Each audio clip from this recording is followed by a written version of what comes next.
Fala galera, chegando com as informações importantes do Cruzeiro. Programação da semana nesta data FIFA. Muitas informações aí surgindo de mercado. Zagueiro que está no mundo árabe. Meia, jovem, revelação do Atlético Paranaense. Vamos falar sobre os jogadores machucados. Tudo isso você confere a partir de agora. Vamos lá, pessoal. Antes, aquele pedido sempre importante para você deixar o like. É só clicar aí no joinha, você vai curtir o vídeo. Faça a inscrição na sequência. Ative o sininho para não perder nenhum conteúdo. Começando com a programação do Cruzeiro que foi divulgada. O Cruzeiro volta aos treinos na tarde desta quarta-feira, na Toca da Raposa 2, e aí treina quarta à tarde e quinta pela manhã. Na sexta tem mais um descanso, porque aí o Cruzeiro retorna no sábado e vai direto até o jogo diante da equipe do Atlético Mineiro, que é o clássico na quarta-feira, dia 15 de outubro. Então, serão 2 treinos na quarta e na quinta, uma folga na sexta, aí o Cruzeiro treina sábado, domingo, segunda, terça e joga na quarta diante da equipe do Atlético Mineiro, aí volta a se preparar para o duelo diante da equipe do Fortaleza, que será no outro sábado. É um sábado à noite, no Mineirão, o Cruzeiro pegando o Fortaleza às 21 horas. São os 2 próximos jogos, quarta, dia 15, e sábado, dia 18, Atlético Mineiro na Arena e Fortaleza no Mineirão. Aí depois tem a semana toda até o duelo diante da equipe do Palmeiras. Então, é essa a programação estabelecida pelo Cruzeiro. Hoje foi mais um dia de folga, mas alguns jogadores estão indo à Toca da Raposa 2, porque eles têm que cumprir uma rotina até mesmo de tratamento. O Fagner, que está na transição já há um bom tempo, cada vez aí a gente aguarda uma novidade quanto a ele ser liberado totalmente, porque a fratura já se consolidou há muito tempo. Então, o Cruzeiro informou que ele está ainda na transição para preparação física e ser liberado para os treinos. O Mateuzinho já iniciou a recuperação, que é mais na base do repouso, né? Não tem muito o que fazer por causa da fratura na costela. O Jonathan Jesus fazendo tratamento também por causa do incômodo que ele reclamou. O Christian da mesma forma. O Janderson, aí é um caso de recuperação de cirurgia de ligamento cruzado. Ele que se machucou num treino, tinha feito aquela estreia diante do Vasco lá no Parque do Sabiá, em Uberlândia. O Wanderson também se recuperando do quadro de lombalgia, ficou fora aí dos últimos jogos. E o Sinisterra. O Cruzeiro vai atualizar a situação médica de todos na reapresentação desta quarta-feira à tarde. A informação que a gente trouxe aí nos últimos dias é que, por mais que o Sinisterra tenha feito tudo aquilo que aconteceu no jogo diante da equipe do Sport, a informação é que não tem uma lesão tão importante assim, que é o que ficou todo mundo ali com aquela expectativa quando o atleta terminou o jogo meio que se arrastando, teria chorado ali, inclusive, no gramado. Vamos aguardar a atualização do quadro do jogador e como será a reapresentação de todo mundo na Toca da Raposa 2, porque começa o preparativo do Cruzeiro, do técnico Leonardo Jardim, para essa sequência importante, hein? Que ainda tem o Cruzeiro neste mês de outubro. Clássico com o Atlético, Fortaleza em casa e o Palmeiras, o jogo lá no Allianz Parque. Aí já vira para novembro e o Cruzeiro tem outros compromissos importantes. Nem falo em termos de seguir brigando por título ou por estar ali colado nos primeiros colocados, né? No Flamengo, no Palmeiras e no Flamengo, né? Já que o Palmeiras agora é o novo líder da Série A. Mas em termos até de G4 de Campeonato Brasileiro, para confirmar esta vaga direta na fase de grupos da Copa Libertadores, esses jogos são importantes demais para o Cruzeiro. Agora, tem surgido muita informação quanto a mercado. E aí o que a gente tem de apuração, respeitando, claro, todas as outras questões envolvendo aí essas possibilidades de se contratar esse ou aquele, e 2 nomes que surgiram aí nos últimos dias.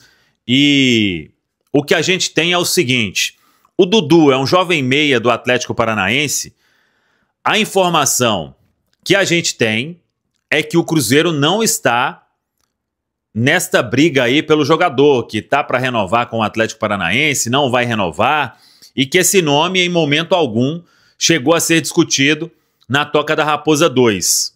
A informação também vem por parte do staff do atleta, de que até outros clubes procuraram, o Cruzeiro não está entre esses outros clubes e ele negocia uma renovação com o Atlético Paranaense. E um outro nome, que é do zagueiro Renan, que está, se não me engano, no Al-Shabaab dos Emirados.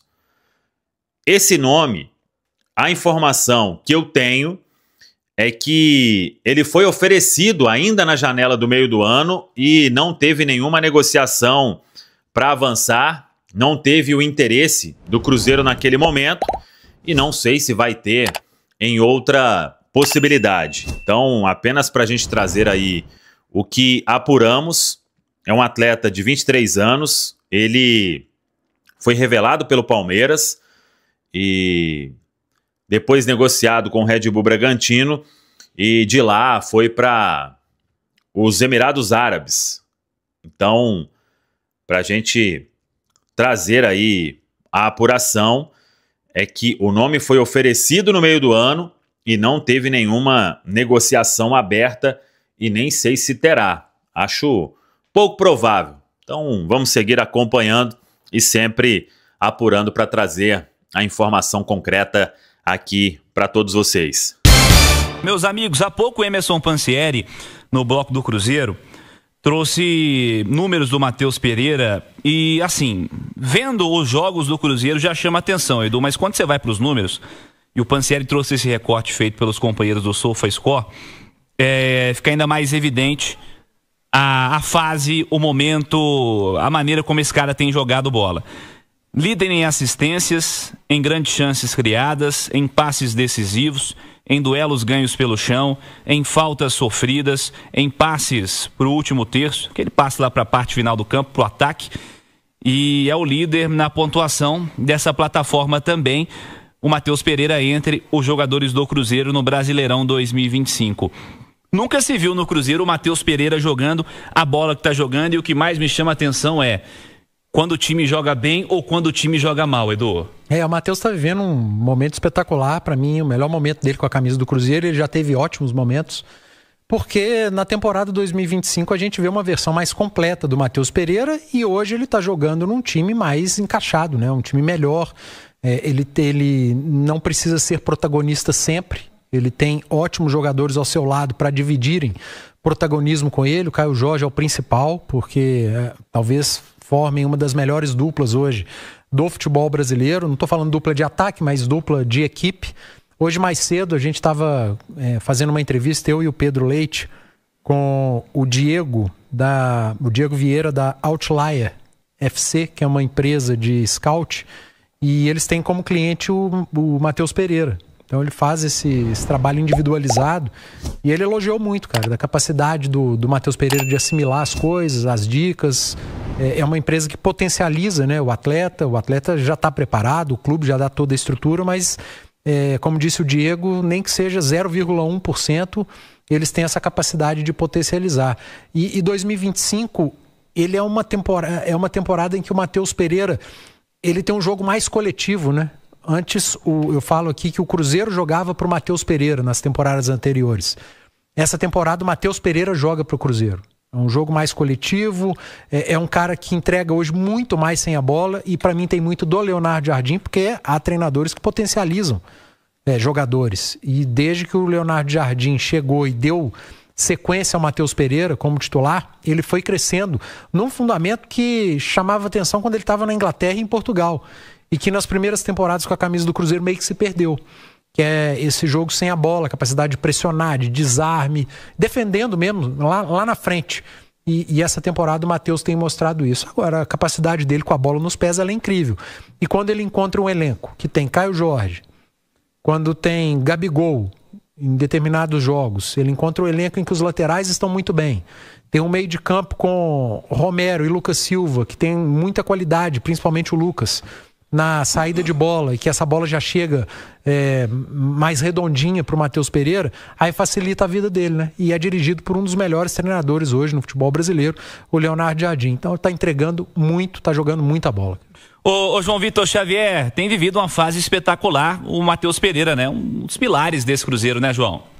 Ah, Cirilo, é o grande cara, né? O Matheus Pereira é o cara desse time do Cruzeiro. Claro que junto com o Caio Jorge, artilheiro, goleador, tá metendo gol de tudo quanto é jeito, mas quando você olha tecnicamente, o Matheus Pereira é um jogador muito regular e um jogador muito qualificado. É bonito ver o Matheus Pereira jogando, qualidade técnica, visão de jogo, inteligência, poder de decisão, é um jogadoraço. E vou te dizer um negócio, viu, Cirilo? O Matheus Pereira, ele só não tá num outro patamar no futebol brasileiro por dois motivos. Primeiro, por uma coisa que a gente sofre historicamente em Minas Gerais, que é o preconceito da imprensa do eixo Rio-São Paulo com jogadores que brilham aqui em Minas. Já vimos isso, Dirceu Lopes não foi para uma Copa do Mundo. Isso é brincadeira de mau gosto, né? Falar que um gênio igual o Dirceu não foi para uma Copa do Mundo é brincadeira de mau gosto. Reinaldo, só se tivesse sido jogador do Flamengo, do Corinthians, tinha estátua para ele Brasil afora. Então o jogador mineiro, ou que joga em Minas, sempre sofreu com isso. Sempre sofreu. E isso acaba ofuscando um pouco para o Brasil inteiro o brilhantismo do Matheus Pereira. E a outra coisa, Cirilo, é a persona do jogador, é o jeito dele. Ele é um cara muito acanhado, muito tímido, muito reservado. Então ele não é um cara de bater o tambor para ele mesmo, de fazer muito barulho, né? Aquela coisa de Túlio Maravilha, né? Do jogador falastrão que se vende. O Matheus Pereira em campo se vende como ninguém. Fora do campo ele é mais reservado. Mas é um baita jogador. Para mim, é o melhor 10 do futebol brasileiro no momento. É o cara nesse time do Cruzeiro e dá muito gosto de ver essa dupla de dois baita jogadores que o Cruzeiro fez, com o Matheus Pereira e com o Caio Jorge, jogadores que foram investimentos muito bem feitos pelo Cruzeiro e que estão dando um resultado muito grande, viu, Cirilo? Pois é, o Ale, dos jogos recentes do Cruzeiro é assim, porque incontestavelmente a briga por melhor jogador do Campeonato Brasileiro, ela estava restrita entre Caio Jorge e Arrascaeta. Nos últimos jogos, Flaco Lopes e Vitor Roque se juntaram a essa turma. O Matheus Pereira fica no radar também, ou tem que ter calma para colocá-lo nessa primeira prateleira da temporada do Campeonato Brasileiro? Não, fica no radar e inclusive com mais técnica do que esses dois últimos aí que você citou, né? O Flaco e o Vitor Roque realmente estão fazendo um campeonato especial, mas tecnicamente o Matheus é muito rico. E é até bom aproveitar a tua audiência, que é enorme, né, gigantesca, para esclarecer alguns pontos que eu nunca mais falei. Eu não tenho nada contra o Matheus Pereira, inclusive recebemos eles, eu e o João, aqui no antigo Bastidores, sempre muito cortês comigo e eu com ele, evidentemente. E quando eu me referi ao Matheus Pereira, foi até num podcast do Duda Garbi, que eu participei lá no Rio Grande do Sul, eu já tinha falado as mesmas coisas no microfone da Itatiaia. Mas para algumas pessoas só vale quando falam fora daqui, né? Inclusive para a imprensa do eixo que eles levam tanto em consideração. Eu falei a mesma coisa. Falei bem do Matheus Pereira, falei que ele jogava muita bola, que ele é um cara muito talentoso, e só que ele tinha que ficar mais feliz com tudo que Deus ofertou para ele, que é um time de uma torcida incrível, num Mineirão lotado, um time que inclusive, como disse o Edu, agora era bem melhor, né? Naquela ocasião em que ele estava mais infeliz, que ele falou que pediu para sair e tal, não sei o quê. E que eu achava que ele devia usar esse potencial e viver esse momento com mais alegria. Foi basicamente isso que eu falei. Ele foi aos microfones, depois de uma derrota de um clássico, para falar que eu faltei com caráter quando falei com ele, uma coisa assim, e não é mentira, não é uma verdade, e a maioria da torcida não viu a entrevista. A maioria da torcida não viu a entrevista, senão o Duda estava rico no YouTube. E eu não falei nada daquilo, e aí termina aquela entrevista dele, pós-jogo, falando que realmente ele pediu para sair.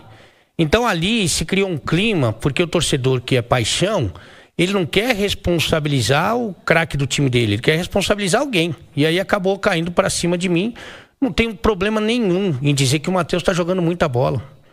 Tem essa questão aí da competitividade que ele tem mostrado, que é impressionante mesmo. Inclusive, João, eu conversei com alguns jogadores do Cruzeiro depois do jogo contra o Sport, e todos que foram titulares contra o Flamengo estavam com muita dificuldade de entrar em campo contra o Sport, menos o Matheus Pereira. O Matheus Pereira tá voando, igualzinho ele estava sempre. Jogou muito para mim jogou mais contra o Flamengo, inclusive, do que contra o Sport. Mas todos estavam com muita dificuldade de jogar. Perna pesada, desconforto. Tanto que o Lucas saiu, né? O Christian ficou no banco e depois saiu. O Vidalba sentiu desconforto no fim do jogo. O Kaique teve dificuldade, né? E o Matheus estava lá inteiro tentando conseguir um melhor resultado para sua equipe. E é muito bom ver o Matheus Pereira jogando nesse nível. Para quem gosta de futebol, para quem é amante do futebol, é muito bom. Com o Seabra, ele viveu um momento especial também, em que o time jogava para ele, né? O Seabra, inclusive, nem tinha uma posição para ele no campo, né? Ele ficava passeando durante ali todo o campo ofensivo, e acho até que ele deu vários lances de genialidade, mas não competia tanto. Hoje ele consegue entregar esses lances diferentes e especiais e também ser competitivo, que é o que o futebol exige, né, nesse momento.